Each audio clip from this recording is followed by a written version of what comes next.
बाबासाहेबांनी का देव नाकारायला सांगितले? बघा, लक्ष्मीला त्यांच्या पेढा टाकला, लक्ष्मी खुश, साखर टाकली खुश, आणि इकडे 17 रेड्या कापलं तर देव खुश नाही.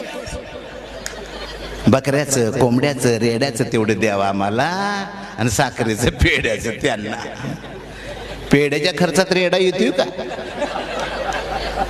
साखरेच्या खर्चात बकर कोंबड येते का? पूर्वाश्रमाची महाराण आताचे बहुत का प्रगत केली त्यांनी. देव नाकारले तो पैसा शिल्लक राहिला, आणि राहिलेला शिल्लक पैसा पोराच्या शिक्षणावर गेला, आणि म्हणून त्यांची पोरं डीआयजी, डीएसपी, कलेक्टर, आमदार, खासदार, मंत्री झाली. मांग देवातच अडकली. महाराणी बाबासाहेब म्हटले देव टाका. महाराणी पोत्यात भरलं, नदीला सोडलं, मांगाने वताला जाऊन अडवलं आणि घरात आणून बसवलं.